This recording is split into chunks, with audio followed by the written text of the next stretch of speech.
எல்லோருக்கும் வணக்கம். காமராஜரை பார்த்து ஒரு தடவை கேட்டாங்களாம், என்னங்க நீங்கள் கூட தோற்று போயிட்டீங்க அப்படின்னு.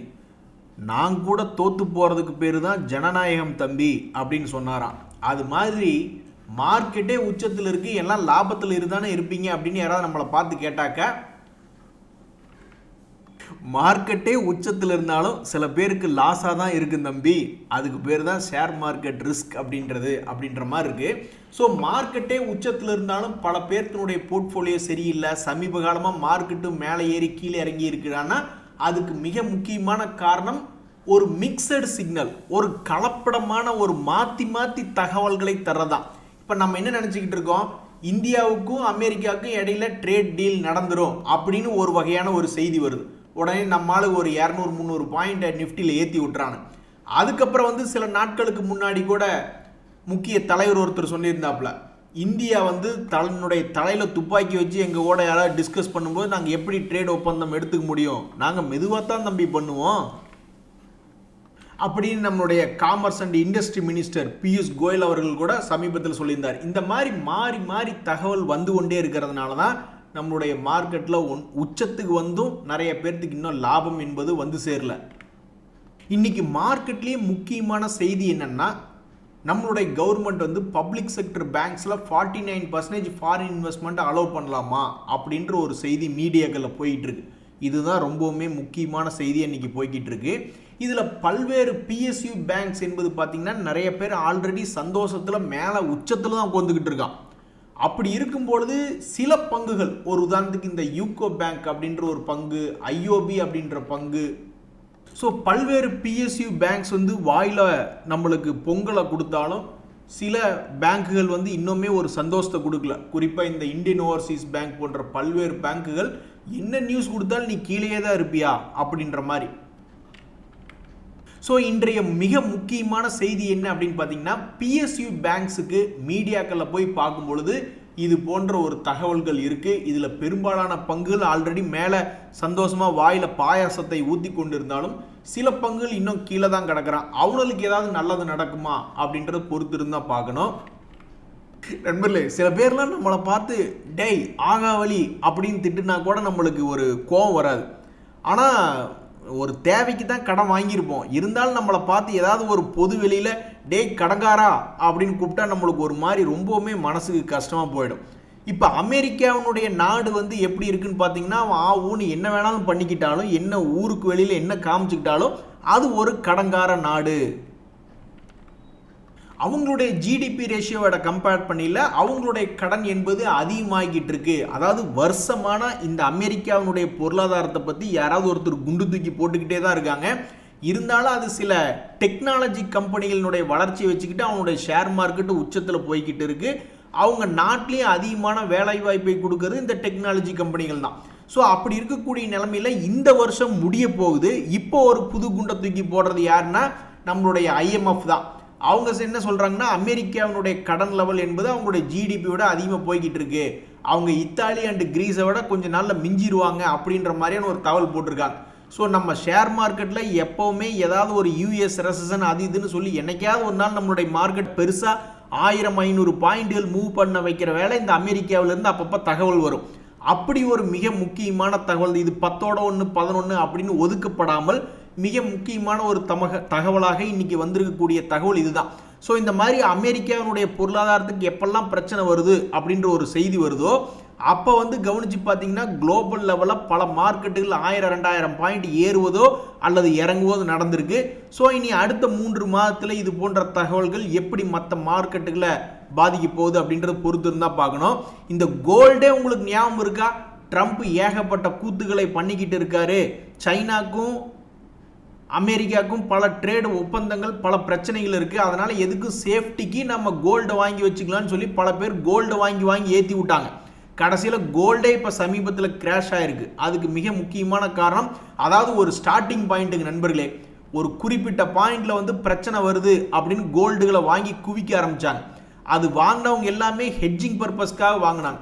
இடையில ஊடால என்ன பண்ணிட்டானு நிறைய பேர் ஸ்பெக்குலேட்டிவ் அப்படிம்பாங்க, சூதாட்டம் அப்படின்ற மாதிரி ஒரு இன்னும் நிறைய போகுமோ அப்படின்ற எண்ணத்தில் ஹெட்ஜிங்க்கு வாங்காம, பாதுகாப்புக்கு வாங்காம நிறைய பேர் அதுலயே வியாபாரம் பண்ணணும் தங்கத்தில் அப்படின்ற குரூப்புகளும் நிறைய பேர் உள்ள பூந்துட்டாங்க. இதனால என்ன ஆகுதுன்னா, பிரச்சனை இருக்கு அப்படின்ற சொன்ன இடத்துல இருந்து மேலே ஏறி, ஒருவேளை இனி சைனாக்கும் அமெரிக்காவுக்கும் ட்ரேட் டீல் நடந்து முடிஞ்சிருச்சுன்னா பிரச்சனை முடிஞ்சிருச்சு அப்படின்னு சொல்ற நேரத்தில் அந்த பாதுகாப்புக்கு வாங்கினவங்க கையில் வச்சுக்கிட்டு தான் இருப்பாங்க.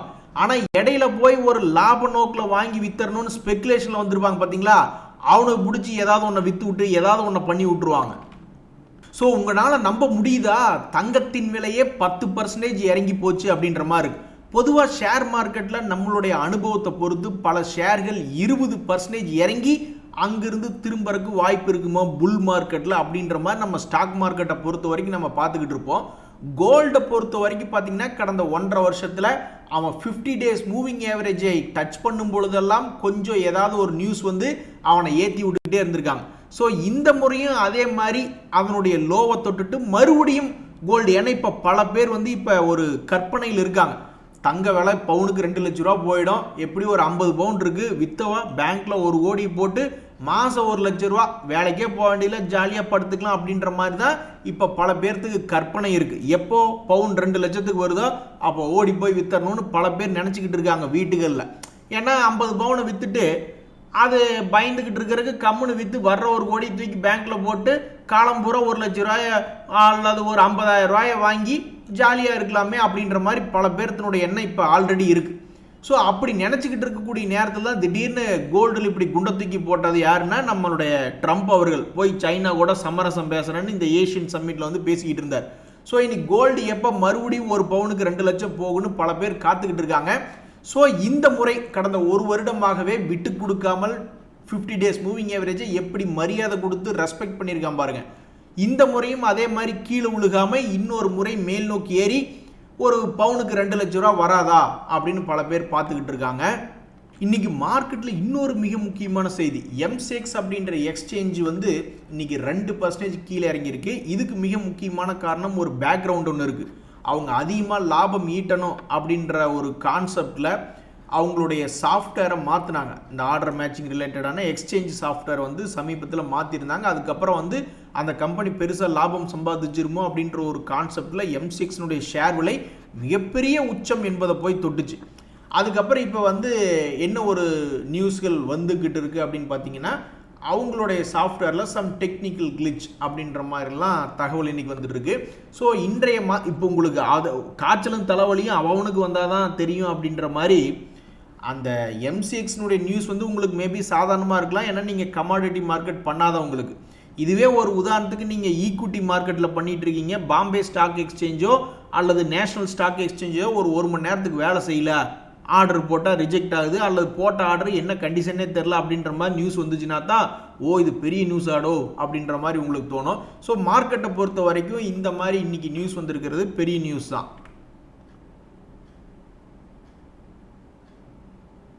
இன்னைக்கு மார்க்கெட்டை பொறுத்த வரைக்கும் வேற முக்கியமான நியூஸ் என்னன்னா, அவங்க குடும்பத்தில் யாருக்குமே பெருசாக ஆப்பர்ச்சுனிட்டி கிடைக்கல, ஒரே ஒருத்தனுக்கு மட்டும் ஆப்பர்ச்சுனிட்டி கிடைச்சிது, அதை அப்படியே யூஸ் பண்ணி அமெரிக்கா வேலைக்கு போயிட்டு இன்னைக்கு மாதம் 10 லட்ச ரூபா சம்பாரிச்சுக்கிட்டு இருக்காண்டா அப்படின்ற மாதிரி.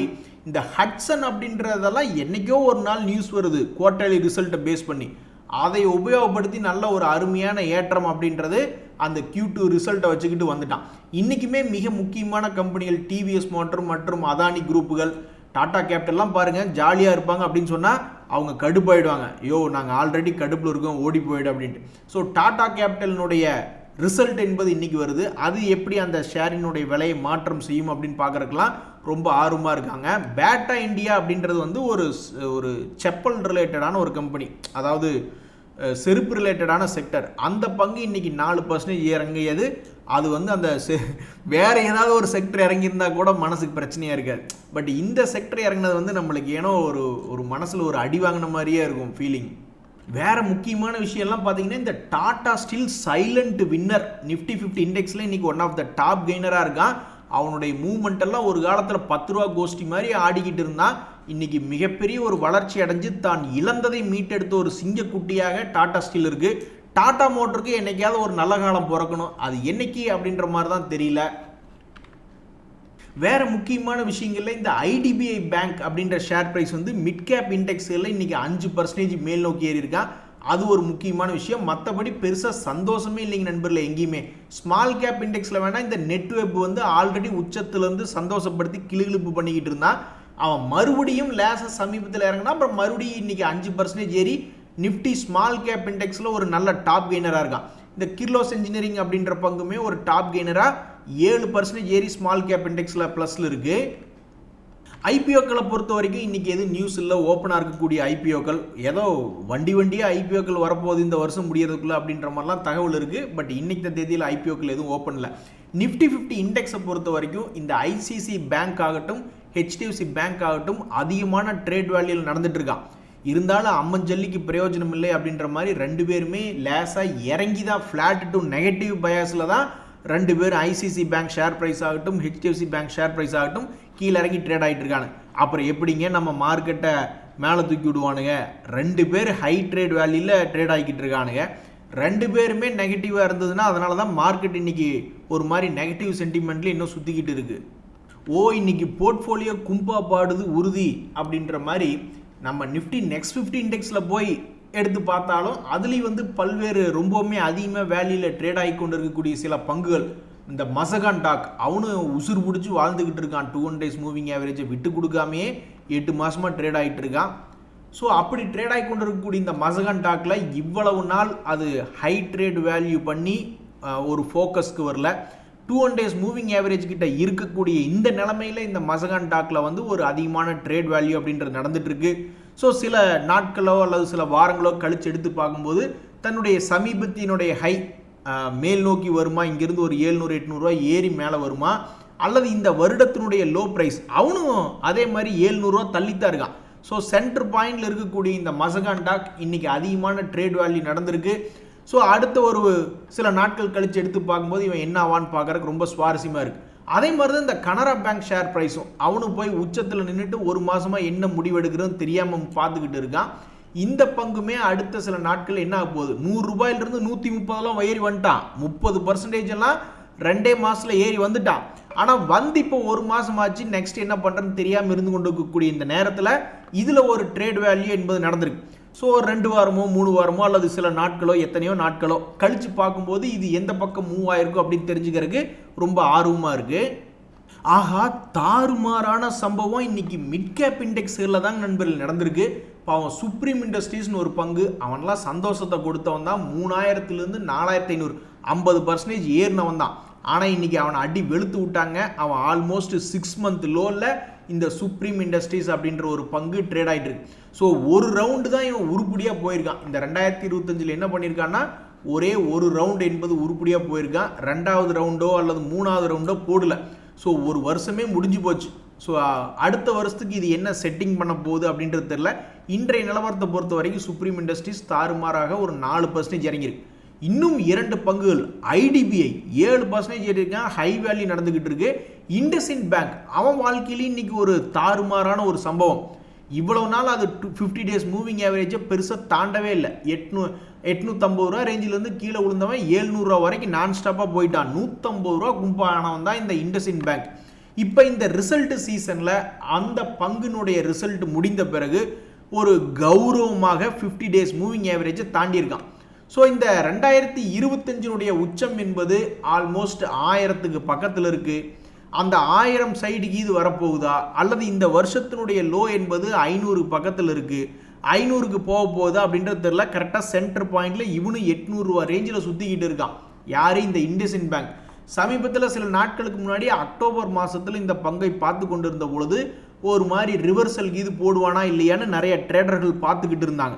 அவங்க பார்த்துக்கிட்டு இருந்து கிட்டத்தட்ட ஒரு மாதம் கழித்து பார்க்கும் பொழுது இந்த ஒரு மாதத்தினுடைய முடிவினுடைய சமயத்தில் அவன் லேசாக மேல் நோக்கி ஒரு 50 ரூபாய் என்பது மட்டும் ஏறி இருக்கான். அப்போ இந்த இண்டஸ்இண்ட் பேங்க் அடுத்தடுத்த மாதங்களிலே இந்த 2025 ஹையை திரும்பி எட்டி பிடிக்குமா அல்லது புதிய லோக்கு போகுமா என்பது பொறுத்திருந்து பார்க்கணும். ரொம்ப நாள் கழித்து இன்றைக்கி தான் 50 days மூவிங் ஆவரேஜை தாண்டிய ஒரு பங்காக, அதே மாதிரி மிட் கேப் இண்டெக்ஸில் கொஞ்சம் அதிகமான ட்ரேட் வேல்யூ நடந்த பங்காக இந்த இண்டஸ்இண்ட் பேங்க் என்பது செய்திகளில் வந்திருக்கு. தம்பிகளா, என்னையா ரொம்ப நாள் ஆளக்கான இப்போ வந்திருக்கீங்க, உங்களை நினச்சி பல பேர் ஃபீல் பண்ணிக்கிட்டு இருந்தாங்க அப்படின்ற மாதிரி சில பங்குகள், ஒரு உதாரணத்துக்கு இந்த கெய்ன்ஸ் அப்படின்ற பங்குகள்லாம் சமீபத்தில் பெருசாக நியூஸில் இல்லை. ஆனால் இப்போ ஸ்மால் கேப் இண்டெக்ஸில் இந்த கெய்ன்ஸ் அப்படின்ற பங்காகட்டும், கிர்லோஸ் இன்ஜினியரிங் போன்ற பங்குகள்லாம் வந்து இன்றைக்கி அதிகமான ட்ரேட் வேல்யூ என்பது நடந்திருக்கு. இந்த கெய்ன்ஸ் டெக்னாலஜியினுடைய சக்தி என்ன இந்த வருஷத்தில் அப்படின்னு பார்த்தீங்கன்னா, ஏப்ரல் மாதத்துக்கு அப்புறம் அவன் பெருசாக 2 days மூவிங் ஏவரேஜ் உடச்சி கீழே போகவே இல்லை. 2 முறை செக் பண்ணி டெஸ்ட் பண்ண வந்திருக்கான். 2 முறையும் அவனை மேலே தான் ஏற்றி விட்டுருக்காங்க. ஸோ அப்படி இருக்கக்கூடிய பங்கு இந்த கெய்ன்ஸ் கரெக்டாக சென்டர் பாயிண்டில் இருக்குது. மீதி இருக்கக்கூடிய இந்த 2-3 மாதத்தில் இன்னொரு முறை 2 days மூவிங் ஏவரேஜை தொடர்க்கு வருதா, அல்லது அதை அப்படியே திருப்பி போட்டு தன்னுடைய புதிய உச்சதம் 2025 இருந்த உச்சத்துக்கு ஏறப்போகுதா, ஸோ கீழே பெருசாக இறங்க போகுதா அல்லது மேலே பெருசாக ஏறப்போகுதா அப்படின்ற கேள்வி தான் இந்த கெய்ன்ஸ் டெக்னாலஜியில் இருக்குது.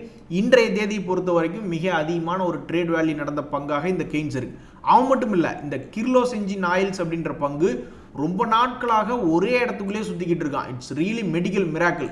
அதாவது நான் சில பங்குகளெல்லாம் பார்த்துருக்கேன். ஏதாவது ஒரு பெரிய லாங் கேண்டில் அப்படின்றது போட்டு விழுந்துடுறான்னு வச்சிங்களேன். ஒரு உதாரணத்துக்கு எஸ் பேங்க் எடுத்துக்கங்க, அல்லது அது மாதிரி சில பங்குகளை ஒரு எக்ஸாம்பிளுக்கு எடுத்துங்க. அந்த இன்ட்ரெஸ்ட் மார்க்கெட்டில் ஒரே ஒரு நாளில் வருது, அதுக்கப்புறம் பார்த்தீங்கன்னா இன்ட்ரெஸ்ட் போயிடுது, அப்புறம் கீழே இது வர்ற, அப்புறம் மறுபடியும் அதே சப்போர்ட்டை வச்சு பண்ணிக்கிட்டு ஏதோ ஒன்று ஒரு வேலையை பண்ணுறானு, அல்லது அந்த இன்ட்ரெஸ்ட் வந்து தொடர்ந்து மார்க்கெட்டில் இருக்குது மேலே போகிறானுங்க. அல்லது ட்ரெண்ட் போன்ற கம்பெனியில் எனக்கு ஞாபகம் இருக்குது, ஒரு பெரிய லாங் கேண்டில் ஒன்று போட்டால் அதுக்கப்புறம் கீழே போயிட்டு மேலே வந்தால் ஏதோ ஒன்று பண்ணுறாங்க. ஆனால் ஒரு லாங் கேண்டில் போட்டு ரொம்ப காலமாகவே ஒன்றும் பண்ணாமல் ஒரு பாயை விரிச்சு நான் படுக்கிறேன், என்னை யார் எழுப்பாதீங்க அப்படின்னு படுத்து கொண்டு இருந்த ஒரு பங்கு தான் கிர்லோஸ்கர் ஆயில் இன்ஜின். அந்த ஒரு மிகப்பெரிய ஒரு லாங் கேண்டில் மார்க்கெட்டில் இன்ட்ரெஸ்ட் வந்ததை வந்து மறுபடியும் அவன் ஒரு 2 ரவுண்டு கூட அவன் சம்பாரிச்சு தரல, அநியாயத்துக்கு பண்ணியிருக்கான். ஒரு காலத்தில் இந்த பங்கு நியூஸ் வாசித்து கொண்டு இருந்த பொழுது அப்போ ஒரு லாங் கேண்டில் போட்டது இப்போ மறுபடியும் இன்னைக்கு இது செய்திகளில் வந்திருக்கு. என்ன ஒரு காரணத்தினால என்ன அதிகமாக ட்ரேட் வேல்யூ நடந்திருக்கு அப்படின்றதுனால இந்த கிர்லோஸ் இன்ஜின் ஆயில் அப்படின்றது ஸ்மால் கேப் இண்டெக்ஸில் செய்திகளில் வந்திருக்கு. இனி இவனுடைய பாதை பூப்பாதையா இல்லை சிங்கப்பாதையா இல்லை என்ன பாதை, அல்லது தூங்குகின்ற பாதையா என்னன்னு தெரியல. தற்போதைய நிலவரத்தில் இந்த பங்கு தன்னுடைய பழைய உச்சத்துக்கு போகிறதுனாலும் ரொம்ப தூரமாக இருக்குது, தன்னுடைய பழைய லோக்கு வர்ற மாதிரி இருந்தாலும் ரொம்ப தூரமாக இருக்குது. ஸோ 2026 இந்த வருஷம் முடிஞ்சு 2026 ஏதாவது பெரிய சம்பவம் இது செய்யுமா அப்படின்றதான் இப்போ ஒரு கேள்வியாக இருக்குது. யார் பெருசாக சம்பாதிப்பா, யார் திடீர்னு சம்பாதிக்க போக மாட்டாங்க அப்படின்றது கண்டுபிடிக்கிறதே ரொம்ப கஷ்டமாக இருக்குது நண்பர்களே. மைக்ரோ கேப் இண்டெக்ஸில் இந்த கார் ட்ரேட் அப்படின்ற பங்கு ரிசல்ட் சீசனுடைய சமயத்தில் 7.5% இன்றைக்கி மேல் நோக்கி ஏறி பெரிய ஆளாக மைக்ரோ கேப் இண்டெக்ஸில் இருக்குது. இந்த கிரீவ்ஸ் காட்டனுமே 2 நாளாக ஒரு மாதிரி பாசிட்டிவ் மொமெண்டமில் ட்ரேட் ஆகி கொண்டு இருக்கக்கூடிய பங்கு. இப்படித்தான் அவன் அடிக்கடி திடீர்னு பாசிட்டிவ் மொமெண்ட்டுக்கு வருவான், அப்புறம் கீழே போய் படுத்துக்கிடுவான். இப்படியே தான் அவன் ஒரு வருஷமாக பண்ணியிருக்கான். இந்த முறை என்ன செய்ய போகிறது அப்படின்றத பொறுத்து இருந்து பார்க்கணும். ஸோ மைக்ரோ கேப் இண்டெக்ஸில் இந்த 2 பங்குகளும் இன்றைக்கி ட்ரேட் வேல்யூ அதிகமாக நடந்து நியூஸுகளில் வந்திருக்கு. என்னையா வேலை பார்த்து வச்சிங்க அப்படின்ற மாதிரி நண்பர்கள் ஏற்கனவே சொன்ன மாதிரி இது சின்ன விஷயம் நியூஸ் இல்லை. அதாவது எம்சிஎக்ஸ் பற்றி, அந்த எக்ஸ்சேஞ்சினுடைய பிளாட்ஃபார்ம் பற்றி ஒரு பத்திரிகையில் செய்தி வந்திருக்கு. இந்த மாதிரி டெக்னிக்கல் கிளிச் இருந்ததாக ஒரு தகவல்கள் நாங்கள் படிச்சுக்கிட்டு இருந்தோம். எல்லாருமே எக்ஸ்சேஞ்சு தான், என்எஸ்சியும் ஒரு எக்ஸ்சேஞ்சு தான், பிஎஸ்சியும் ஒரு எக்ஸ்சேஞ்சு தான், எம்சிஎக்ஸும் ஒரு எக்ஸ்சேஞ்சு தான். இந்த என்எஸ்சியினுடைய எக்ஸ்சேஞ்ச் இவனுக்கு எல்லாருமே நல்லா சம்பாரிச்சு கொடுத்துட்டாங்க. பிஎஸ்சி ஷேர் ஆகட்டும், எம்சிஎக்ஸ் ஆகட்டும், ஷேர் மார்க்கெட்டுக்குள்ளே வந்து நல்லா சம்பாரிச்சு கொடுத்துட்டாங்க. இந்த என்எஸ்சியுமே இன்னொரு 4-5 மாதத்துக்குள்ளே ஸ்டாக் எக்ஸ்சேஞ்சில் வந்து லிஸ்ட் ஆகிடுமோ அப்படின்ற ஒரு கேள்வி போய்கிட்டு தான் இருக்குது இந்த என்எஸ்சியை பொறுத்த வரைக்கும். ஸோ இப்படி இருக்கும்போது எக்ஸ்சேஞ்சுகள் கேட்குறாங்க, இந்த எம்சிஎக்ஸ் அப்படின்ற எக்ஸ்சேஞ்ச் வந்து பிஎஸ்சி என்எஸ்சி அதாவது எக்ஸ்சேஞ்சுகளில் லிஸ்ட் ஆகிருக்கும் பொழுது எப்போ உங்களுடைய பிளாட்ஃபார்மில் ஏதோ சம் கிளிச்சஸ் இருந்ததாமே அதை பற்றி சொல்லுங்கள் அப்படின்ற மாதிரி இந்த எக்ஸ்சேஞ்சுகள் அந்த எக்ஸ்சேஞ்சை கேட்டுள்ளது. எம்சிஎக்ஸ் ஷேருக்கு மனசு இருந்தால் நினச்சி பார்த்துக்கும், ஏப்பா என்னை பேச வைக்கிறியா, அப்போது உங்கள் எக்ஸ்சேஞ்சுகள்லாம் எந்த பிளாட்ஃபார்ம்லேயும் கிளிச்சே வந்தது இல்லையா அப்படின்ற மாதிரி இப்போ அவன் நினச்சிக்கிடும். இந்த சமயத்தில் எக்ஸ்சேஞ்சுகள் இன்னொரு கிளாரிஃபிகேஷன் ஒன்று கேட்டிருக்காங்க. அதாவது இந்த ஸ்டைலாம் இண்டஸ்ட்ரீஸ் அப்படின்ற ஒரு பங்கு, அவங்க வந்து டெக்கரேட்டிவ் லேமினேட்ஸ் போன்ற மேனுஃபேக்சரிங்கில் இருக்காங்க.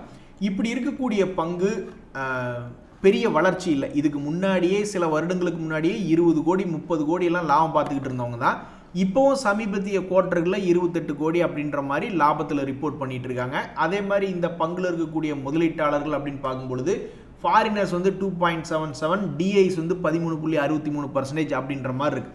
இப்படி இருக்கக்கூடிய இந்த பங்கு கடந்த ஒரு வருடத்தில் 52 வீக் லோ பக்கத்தில் ட்ரேட் ஆகிட்டு இருக்கு. கடந்த 5 வருடம்னு பார்க்கும்பொழுது இவன்லாம் ஒரு 500 ரூபாயிலிருந்து 2500 ரூபா போயிட்டு அதுக்கப்புறம் ஒரு 500 ரூபாய் இறங்கி ட்ரேட் ஆகி கொண்டு இருக்கக்கூடிய ஒரு பங்கு. இப்படி இருக்கக்கூடிய பங்குல நம்ம எக்ஸ்சேஞ்சில் ஒரு கிளாரிஃபிகேஷன் கேட்குறாங்க. நாங்கள் வந்து பத்திரிகையில் பார்த்துக்கிட்டு இருந்தோம், இந்த ஜப்பானை சேர்ந்த ஒரு நிறுவனம் சமீபத்தில் கூட எஸ் பேங்க்கில் வந்து ஜப்பானை சேர்ந்த ஒரு நிறுவனம் முதலீடு பண்ணும்பொழுது தான் 18 to 24 நம்ம போயிருந்தான்னு நினைக்கிறேன். அது மாதிரி ஏதோ ஒரு விஷயம் ஒன்று வந்திருக்கு, உண்மையா என்ன, அதை பற்றி கிளாரிஃபிகேஷன் பண்ணுங்க அப்படின்ற மாதிரி கேட்டிருக்காங்க. ஸோ இந்த ஸ்டைலாம் அப்படின்ற ஷேர் வச்சுருக்கிறவங்க ரொம்ப ஃபாலோ பண்ணி இதுக்கு இது என்ன நியூஸ் அப்படின்னு தெரிஞ்சுக்கிறதுக்கு இது ரொம்ப முக்கியமான ஒரு தகவல். சரி, நீ கலக்கு சித்தப்பு அப்படின்ற மாதிரி இன்றைய செய்தி பார்த்தீங்கன்னா இந்த எல்என்டி மறுபடியும் ஒரு சிக்னிஃபிகண்ட் ஆர்டர் வந்து எங்களுக்கு கிடைச்சிருக்கு அப்படின்ற மாதிரி ஒரு தகவல் ஒன்று வெளியிட்டிருக்காங்க. ஸோ இப்படி சமீபத்தில் அதிகமாக ஆர்டர் கிடைச்ச செய்திகளில் இந்த எல்என்டி தான் வந்துக்கிட்டு இருந்தது.